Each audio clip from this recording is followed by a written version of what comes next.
How's it going? Welcome back to the channel, and if you're new, thanks for stopping by. I'm JQ from OnlyFins Bass Fishing, Oklahoma. Some of the subscribers that we had here wanted some pond fishing, so I decided, hey, I'm gonna just go down the street to a neighborhood pond and start some fishing, and I did pretty damn good. I was trying to record some footage on getting bites on the Tokyo rig, and I ended up absolutely murdering it today. But enough about that, let's get into the video.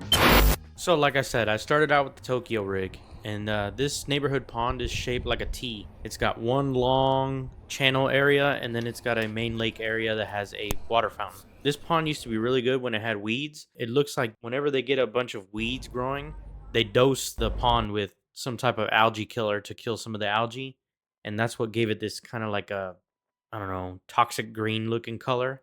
That's not the saturation, that's actually what it looks like. And it's really sad, honestly, because you really have to look for the fish now, because when the weeds were up and had submergent vegetation, it was a lot easier to just pick apart where the fish were going to be at, because you could just go to every single grass spot and catch fish. And so it made it a little harder, but I'm up for the challenge. And I talked to a guy that was here, he lives there, and he was saying that he hasn't caught a bass in about 8 years in that place. And I believe him, because honestly, the bass are really finicky. If there's no algae in the pond, it's really hard to catch bass in that pond. I've been fishing it multiple times, and it's hit or miss. This is probably the best I've done. The last time I came down here, I actually caught a lot more fish that were bigger. Not quantity, but just bigger in general. But even today, I caught the second biggest fish I've caught out of there, and it was a really nice fish. And sometimes I catch catfish too, which is weird. I wanted to hit up the obvious spots. So you see where this grass is growing out, and then on the other side there's rocks, and in the middle there's a fountain that they used to have on, but they don't have on anymore. Farther down there's another fountain. You guys will see it later on in the video. But there used to be a fountain here, and it used to be really good. But you know, the water's low right now, as you can tell. There's a lot of mud, and it's about 5 feet in the middle.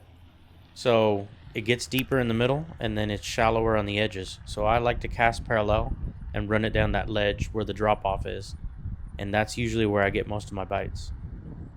It's important on areas like this that you cast multiple times with multiple presentations, because you never know if they're just not biting on something. And I wasn't sure if they were going to bite on the Tokyo rig today.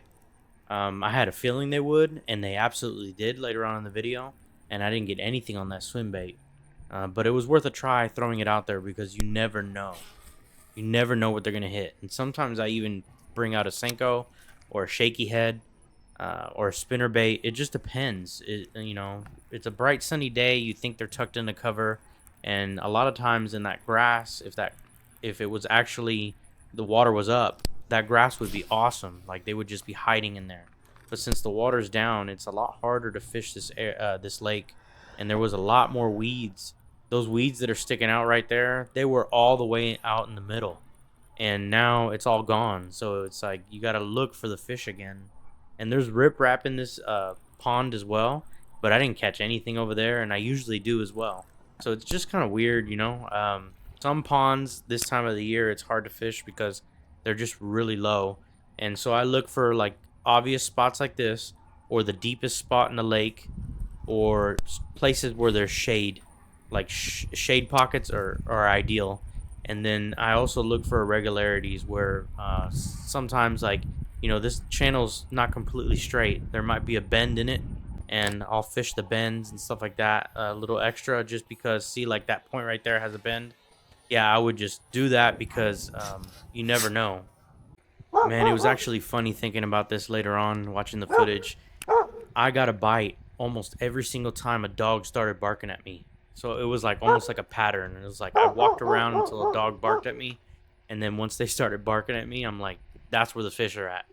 It's probably because people get either scared or don't want to rile up the dogs by standing in front. And so they probably don't fish those areas as often as other people do, just because they're like, oh, damn, the dog's barking again. I can get the hell out of here. But I don't care. I'm going to sit there. If there's fish biting, the dog's got to have to, like, bite that back of my ankle for me to even leave. So I was just sitting there, just, you know, and this is where I got the first fish. Pulled him right out of the weeds. Hey guys, looking at the analytics, it looks like 95% of you guys are not subscribed. Please do me a favor, hit that subscribe button. I appreciate it. It helps out the channel. Thanks for watching.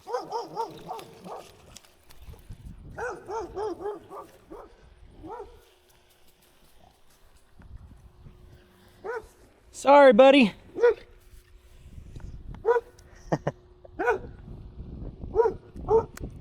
It's where the fish were at. Sorry, buddy. Look at that.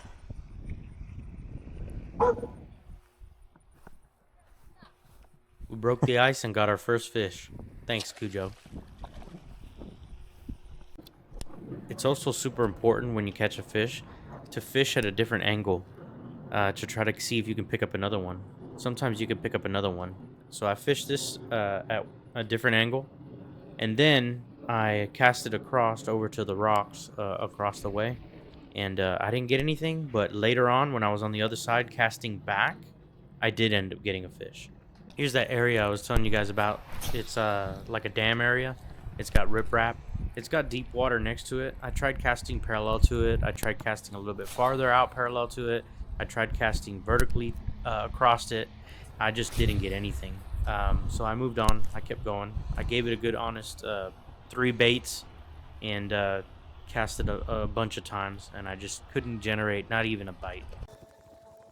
So I worked my way around, getting my steps in.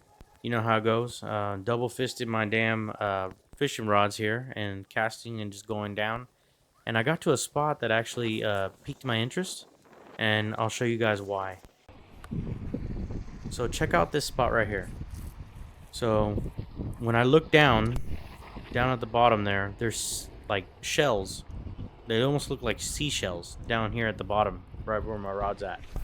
And so that is like a shell bed, which is a hard bottom. So what I was thinking, since it's deeper water there might be something there because maybe that shell bed extends out. Now, if the water was up, that would probably be a spot that the fish would kind of hang out at.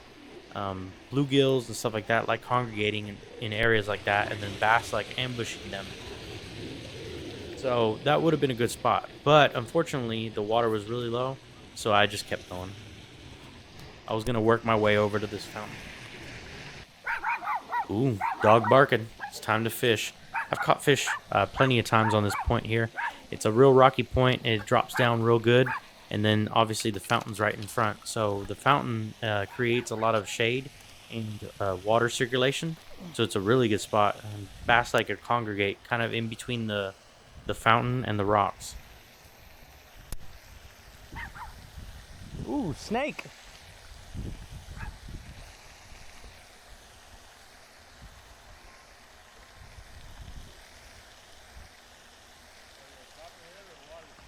Just a water snake, I think. I'm just glad he's swimming that way.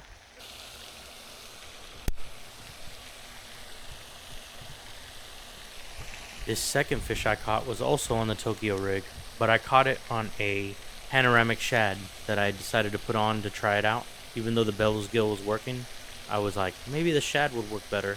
But then I thought about it and I was like, these fish have probably never seen a shad. This is a damn pond.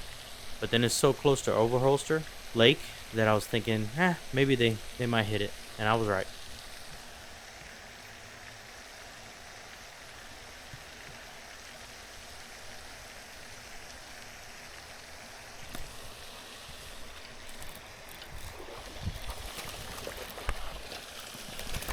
There we go. Yeah. That's what I'm talking about. Tokyo rig.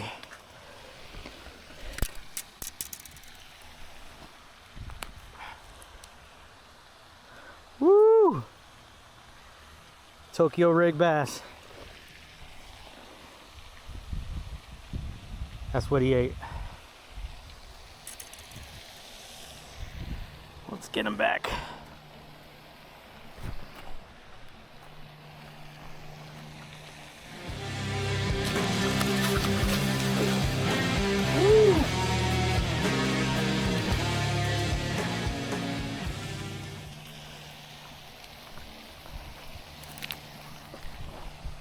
Once again, I fished it at a separate angle, just to keep them honest. I moved on, and it didn't take very long before I caught the biggest fish of the day.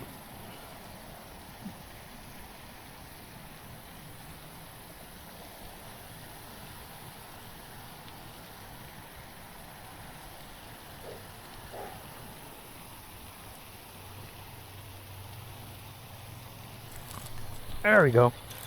That's a good one. Woo!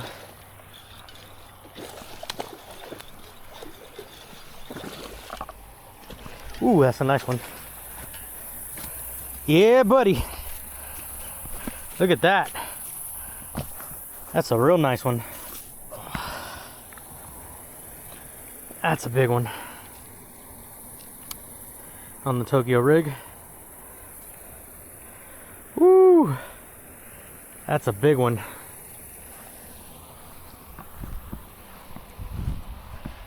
Hell yeah. Let's let him go.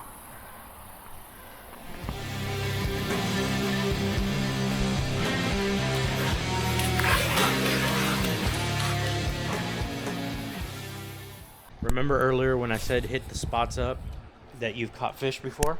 This is that spot. It's just on the opposite side, and I caught another fish. Got one. Nice one. Let's see if we can get him in, swimming toward me. There we go. Woo! Smallest one of the day.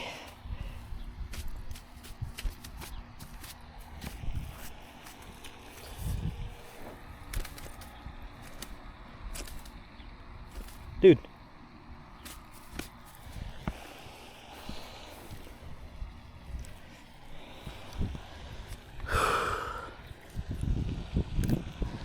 Broke my shad. Got him in. Nice one. We'll go ahead and let him go. And I don't know if you guys remember this spot from the beginning with the fountain in the middle. This is just the opposite side of that same area.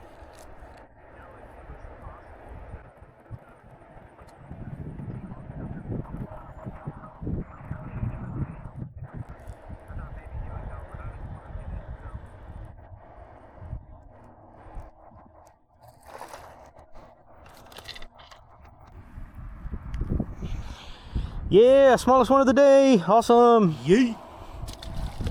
After that fish, I got 2 more bites. I was on the phone with my buddy.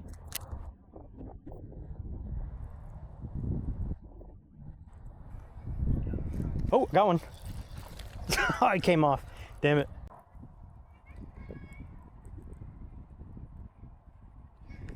Oh, there's another one. Dude, I just got hit again. What the hell? He hit the hell out of that, dude. They're right at the shore, in the shade. Yeah, dude, like, literally like 6 inches off the bank. That's wild, isn't it? I'm gonna take you to this lake next time. It's real finicky, though. Hey, I have video proof.